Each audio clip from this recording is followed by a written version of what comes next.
Welcome to this issue of Optics Today Debates. My name is Theodore. My name is Tadej. Hello. And today we are going to discuss some basic features and common attributes to devices which are categorized as thermal scopes or thermal monoculars. To be exact, these are observation type devices, so not weapon mounted, and they are basically thermal monoculars. I know today that you have a list of questions which you already gathered in our team and from our customers and so on, and I propose that we just start. Well, first of all, as we can see, we have here 4 devices: the SEEK Thermal, Pulsar Quantum, Pulsar Core, and Pulsar Helion. These are all thermal imaging monoculars. Some of our customers and viewers already know that there are some resemblances regarding the thermal imaging monoculars and night vision monoculars. But nonetheless, I'd like to ask you how do we actually define these devices? Well, basically, there is not such a big resemblance between night vision monoculars and thermals in terms of technology, but there is a really big resemblance, or I would say common points, when you come to use. Because usually all these devices are used in the same conditions, either in low light conditions or during the night. They're used mainly used by hunters or surveillance people or rescue services, military and police also. So use is really similar while the technology isn't. So in this category we list all these devices which are meant for observation with only one eye. So they are monoculars. Basically they only have one eyepiece, normally also only one objective lens, and all thermal imaging devices are composed out of sensor on one side, software, and then display on the other side. Normally on top of the display there is usually an eyepiece, even though we also list devices like this SEEK Thermal also under monoculars, even though they have a big screen on top, so it's impossible to look through them. So they're not basically a monocular, but we think they're so similar to all these scopes, thermal scopes, that we put them into the same category. Thermal imaging itself, I think that most of our viewers already know something about this topic. These are devices which detect heat, so they detect warm objects. You're able to observe objects even in pitch black. That means no additional illuminator is needed. They even work when there is fog or smoke, even the rain, so it's no problem. They still detect heat, and they have quite a few advantages over night vision devices if we look for the use in the same environment. What about if we just name some of the most basic features or specifications of this thermal imaging monoculars we have here? Well, what we need to consider is always what is the most important. The most important parameters of devices like this is the sensor, the lens, objective lens, the sensor, software and power source and so on, how it is made, the display and the eyepiece. Now, what is really important is that you get quite different optical performance depending on the size of the lens. So the front lens, the objective lens, is one of the key parameters. Then the sensor resolution and the size of a single pixel in this sensor is also very important. Now at the moment, majority of sensors are, at least this in affordable part of the market and meant for civil use, are sensors with a resolution of 388 by 284. On those devices which are a little bit better, let's say like this Pulsar Helion XP38, I think is this one, and also some other devices, the sensor resolution is already a little bit bigger, 640 by 480. And if you go even higher regarding the price, you even find devices which have sensors of 1200 by 800, so really high resolution sensors. The pixel size, on the other hand, this is something what changed dramatically in the last 5 years, 6 years on the civil market. So I would say 4 years ago, it was quite common for devices like this to have a 25 microns 25 micron size of the pixel, so quite big.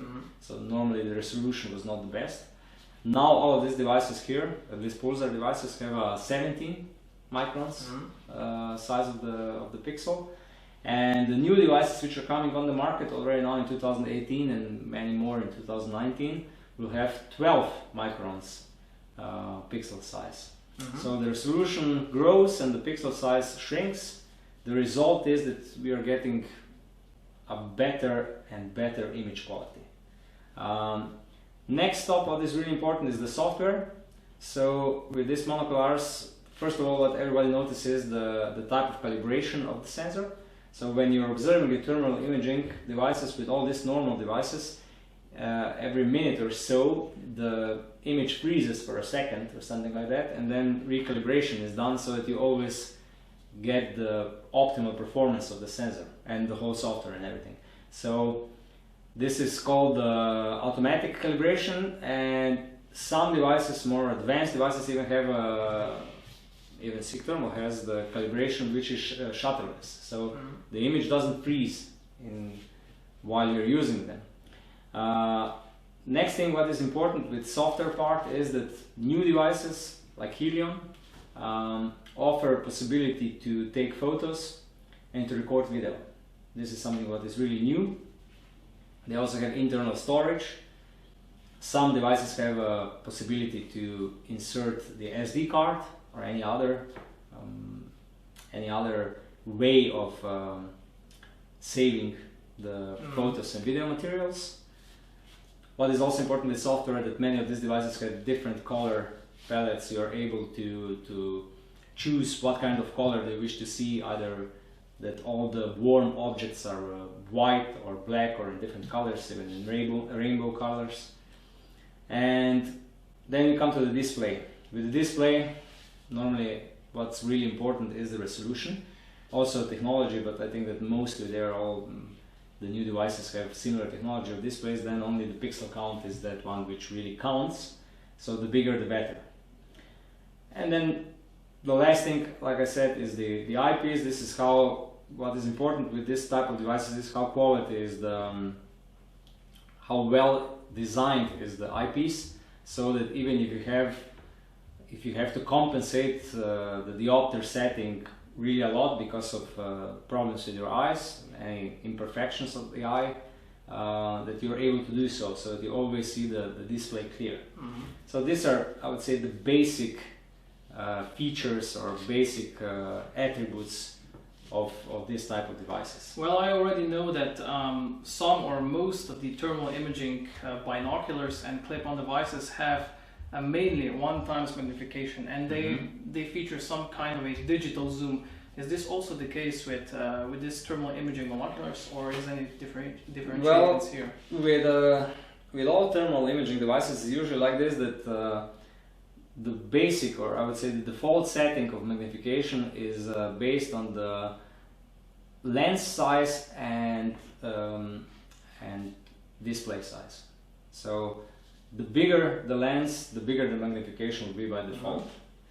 The bigger the sensor, the smaller will be the magnification by default. And this is the basic setting. Then, because all of these devices offer zoom possibility, all zoom, I would say all the magnifications of the image are done by software. They're done digitally, not mechanically. So you're not adjusting a system of lenses in the objective part to get the right magnification, but you are just adjusting the software to give you a proper zoom, digital zoom on the image. So basically, you're changing the magnification or the zoom within the device itself with the this control. You're enlarging the pixels to be completely frank. Because I know some night vision devices have an option to remove the existing eyepiece and add an eyepiece which has, for example, 2.5 magnification and so on. Yeah, but not with thermals. It's usually only everything what can be done with magnification is done digitally by software. This is also the reason why with thermals if you really go into the extremes with zoom, the image quality will fade, because you're only digitally enlarging the image from the sensor, which is collected by the sensor. And this is the reason why at really extreme high magnifications the image quality is not that good with thermals. If you go with a digital zoom from 5 to 25, at 25 times magnification the image quality will be quite poor. But this is logical because it's only digital zoom. What is also important by all of these devices is the power sources. So there is a lot of devices which only have internal battery which cannot be removed, and you are always just filling it up. That means that you're, well, I will leave it like this. You're just connecting it to the socket in the wall. You fill it up, and when it's done, it's done. You have to fill it back at home, or you need a power bank. Then some of them have normal batteries or battery trays where you insert normal standard batteries, two AA batteries, 4 AA batteries, or you just insert 2 batteries into the battery compartment like this. So 2 times CR123. You can also get an adapter so that you can charge it by power bank. But some new, especially Pulsar is good at this, and I think this is it's a breakthrough in thermal monoculars category. So fastly removable dedicated battery which holds for 6 hours or something like that, and you're able to change it in a matter of seconds. This battery is quickly rechargeable, right? Yeah, and this is something what is really, really smart, since most of this thermal imaging monoculars, they do consume quite a lot of energy.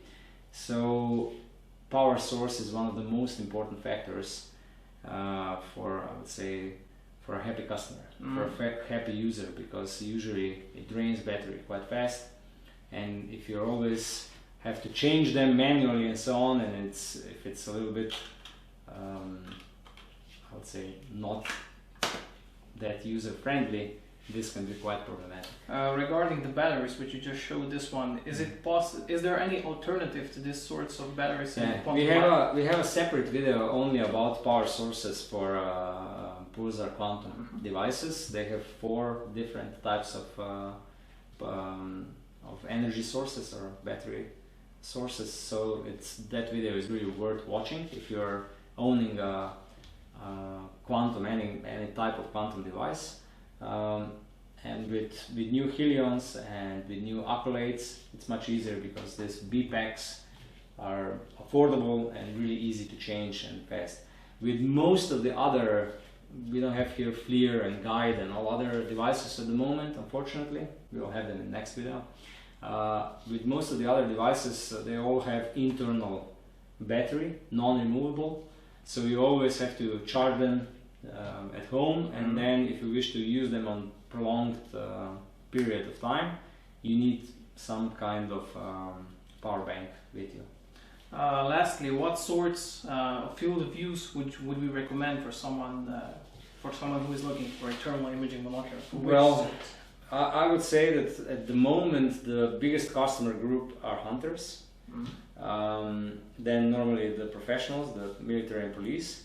I do think that a new emerging market will be surveillance, and I also think that in all services, common services for rescue in the mountains, or firefighters, or any services similar to that, would also need something like this, because let's say in Slovenia, where we are based, there are a lot of mountains and a lot of Alps, and when people get lost in the Alps, with the thermal imaging devices, this is the easiest way to find them.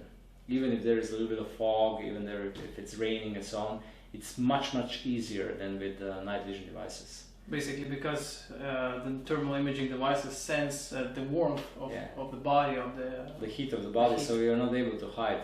And this is something what I think in the future, I hope at least, that all rescue workers in the mountains will have something like this, because it will really make their job a lot easier.